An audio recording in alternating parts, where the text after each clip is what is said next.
Hello friends, എല്ലാവർക്കും പുതിയൊരു വീഡിയോയിലേക്ക് ഹൃദ്യമായ സ്വാഗതം.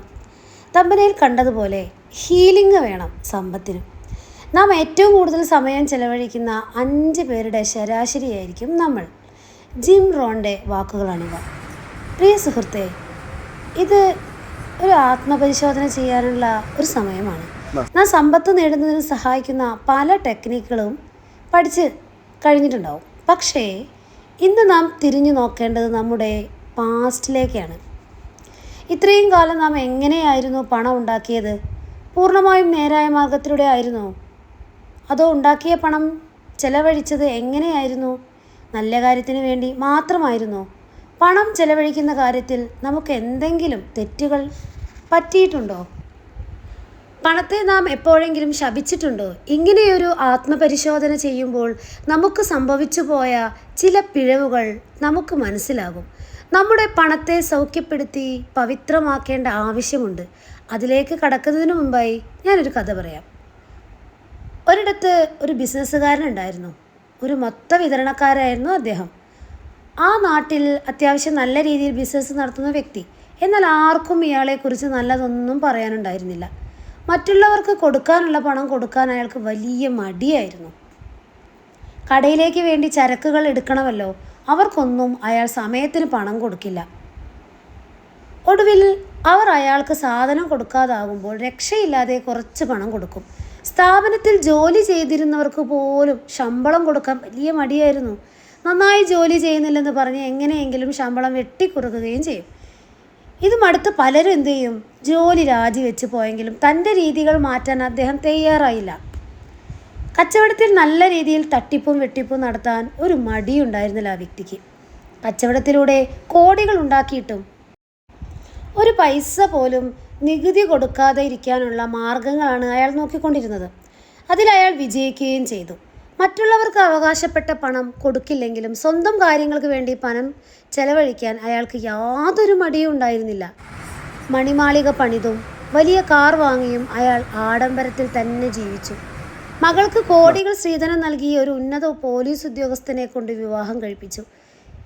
ഇനി ആരാണ് തനിക്ക് നേരെ ശബ്ദിക്കാൻ എന്ന അഹങ്കാരത്തോടെയാണ് അയാൾ നാട്ടിലൂടെ നടന്നത്.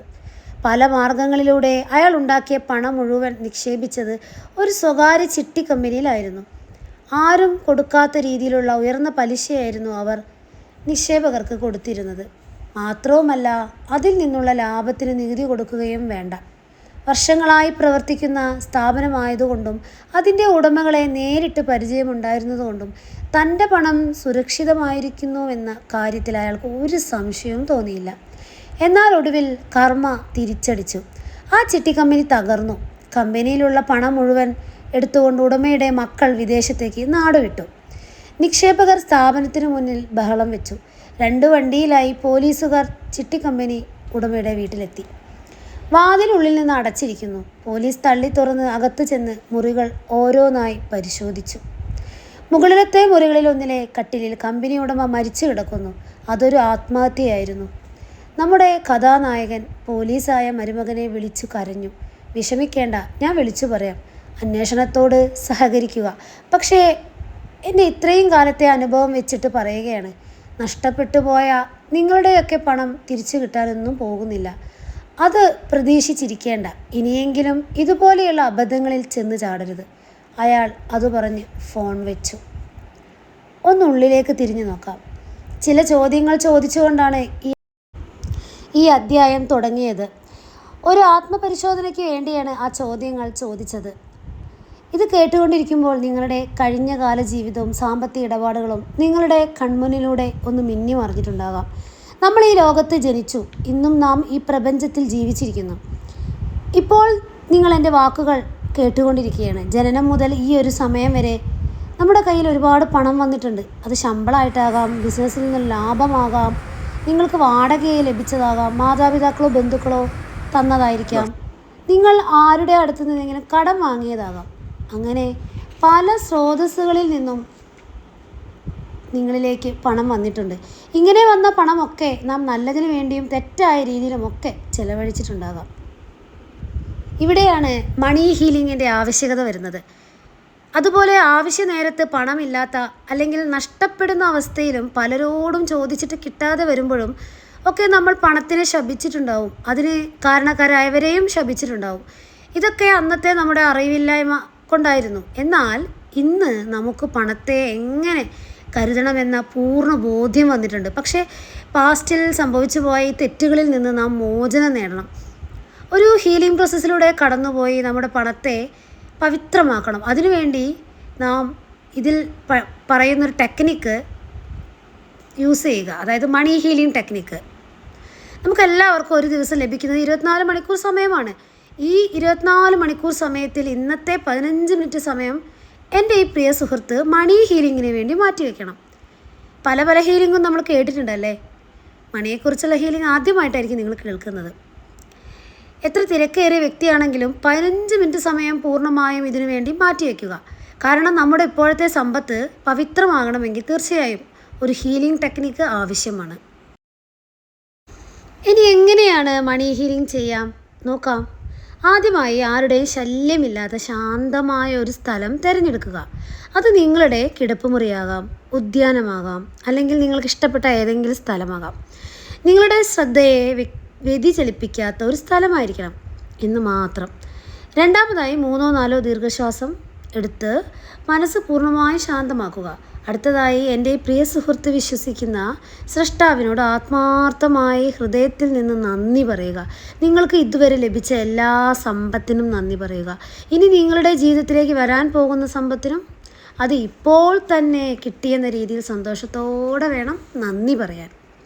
മണി ഹീലിങ്ങിൻ്റെ പ്രധാന സ്റ്റെപ്പാണ് അടുത്തതായി പറയുന്നത്. ഇപ്പോൾ നിങ്ങളുടെ കയ്യിലുള്ള പേഴ്സ് അല്ലെങ്കിൽ വാലറ്റ് എടുക്കുക. ആ പേഴ്സ് എങ്ങനെയാണ് ഉപയോഗിക്കേണ്ടതെന്ന് വിശദമായിട്ട് ഞാൻ നേരത്തെ പറഞ്ഞിരുന്നു. നിങ്ങൾ അതിനനുസരിച്ച് പേഴ്സ് മാറ്റിയിട്ടുണ്ടാകുമെന്ന് കരുതുകയാണ്. എങ്ങനെയാണ് ആ പേഴ്സ് നിങ്ങൾ സെലക്ട് ചെയ്യേണ്ടതെന്ന് പറഞ്ഞാൽ, നീണ്ടു നിവർത്തി വയ്ക്കാൻ പാകത്തിലുള്ളൊരു പേഴ്സാണ് നിങ്ങൾ സെലക്ട് ചെയ്യേണ്ടത്. ഇനി നിങ്ങളുടെ ഇപ്പോഴുള്ള പേഴ്സിലെ കറൻസി നോട്ടുകളിലേക്ക് പുഞ്ചിരിയോടെ സ്നേഹത്തോടെ നോക്കുക. ഏത് രാജ്യത്താണോ നിങ്ങൾ താമസിക്കുന്നത് അവിടുത്തെ ഏറ്റവും മൂല്യമുള്ള നോട്ട് എടുത്താൽ മതി. ഇപ്പം നമ്മളുടെ ഏറ്റവും വലിയ മൂല്യമുള്ള നോട്ട് എന്ന് പറയുമ്പോൾ 500 രൂപയാണ്, അതെടുക്കുക. ഇനി കണ്ണുകൾ അടയ്ക്കുക. നിങ്ങൾ കയ്യിലെടുത്ത കറൻസി പതിയെ നിങ്ങളുടെ നെഞ്ചോട് ചേർത്ത് വെക്കുക. നിങ്ങളുടെ ഹൃദയമിടിപ്പ് ആ കറൻസി നോട്ടിൽ അനുഭവപ്പെടുന്നത് പോലെ ചേർത്ത് വെക്കണം. എന്നിട്ട് താഴെ പറയുന്ന 4 അഫർമേഷൻസ് ആവർത്തിക്കുക. 1. ഞാൻ നിന്നെ സ്നേഹിക്കുന്നു. ആ പണം നിങ്ങളുടെ നെഞ്ചിനോട് ചേർത്ത് വെച്ച് ആ പണത്തിനോട് പറയുക, ഐ ലവ് യു. എനിക്ക് നിന്നെ ഒരുപാട് ഇഷ്ടമാണ്. നീ എൻ്റെ ആത്മാർത്ഥ സുഹൃത്താണ്. എൻ്റെ ജീവിതത്തിൽ എൻ്റെ ദുഃഖത്തിലും സന്തോഷത്തിലും ഒക്കെ നീയുണ്ട്. എനിക്ക് ആപത്ഘട്ടത്തിൽ എന്നെ സഹായിക്കാൻ നല്ലൊരു സുഹൃത്തായി നീ ഉണ്ടായിരുന്നു. എനിക്ക് നീ നിരവധി സൗഭാഗ്യങ്ങൾ തന്നു. I love you my dear money, I love you. അടുത്തത്, ഞാൻ ഖേദിക്കുന്നു. I am sorry. കാരണം ഞാൻ അറിഞ്ഞോ അറിയാതെയോ ഒരുപാട് തെറ്റുകൾ ചെയ്തിട്ടുണ്ട്. പണം കൈകാര്യം ചെയ്യുമ്പോൾ എനിക്ക് തെറ്റ് പറ്റിയിട്ടുണ്ട്. അതൊക്കെ അന്നത്തെ എൻ്റെ അറിവില്ലായ്മ കൊണ്ടായിരുന്നു.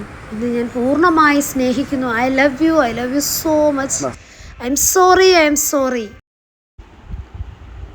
എന്നോട് ദയവ് ചെയ്ത് ക്ഷമിച്ചാലും പ്ലീസ് ഫോർഗീവ് മീ. നിന്നെ ഞാൻ പല രീതിയിൽ ഉപയോഗിച്ചിട്ടുണ്ട്. ചില സാഹചര്യങ്ങളിൽ എനിക്ക് വിഷമം വന്നിട്ടുണ്ട്, എനിക്ക് ദേഷ്യം വന്നിട്ടുണ്ട്, പണം വലിച്ചെറിഞ്ഞിട്ടുണ്ട്. പണമില്ലാത്ത അവസ്ഥയിൽ ഞാൻ ശപിച്ചിട്ടുണ്ട്. എന്നോട് ക്ഷമിക്കൂ. അതെല്ലാം അന്നത്തെ സാഹചര്യം കൊണ്ടായിരുന്നു എന്ന് ഞാൻ മനസ്സിലാക്കുന്നു. Please forgive me my dear money, please forgive me. Thank you. ഇതുവരെ എനിക്ക് താങ്ങും തണലുമായി നീ കൂടെ ഉണ്ടായിരുന്നു. അതിന് ഹൃദയത്തിൽ നിന്ന് ഞാൻ നിന്നോടൊന്ന് ആത്മാർത്ഥമായി നന്ദി പറയുന്നു. ഇപ്പോൾ നിങ്ങളുടെ കയ്യിലുള്ള പണം അത് എത്ര ചെറുതോ വലുതോ ആയിക്കോട്ടെ, അതിന് നന്ദി പറയുക. അതിനുശേഷം ഇനി നിങ്ങളുടെ ജീവിതത്തിലേക്ക് വരാൻ പോകുന്ന പണത്തിന് നന്ദി പറയുക. നിങ്ങളുടെ വെൽത്ത് ഗോൾ ആഗ്രഹിക്കുന്ന പണം അത് പല വ്യക്തികളിലൂടെ, സാഹചര്യങ്ങളിലൂടെ, സന്ദർഭങ്ങളിലൂടെ നിങ്ങളിലേക്ക് വന്നുകൊണ്ടിരിക്കുന്നു. അതിന് നിങ്ങൾ മുൻകൂട്ടി നന്ദി പറയുക. 3 പ്രാവശ്യം ഹൃദയത്തിൽ നിന്ന് നന്ദി പറയുക. ഇത്തരത്തിൽ ഈ 4 അഫർമേഷനുകളും ആത്മാർത്ഥതയോടെ പുഞ്ചിരിയോടെ പറഞ്ഞുകൊണ്ട് മണി ഹീലിംഗ് പ്രോസസ്സ് പൂർത്തിയാക്കാം.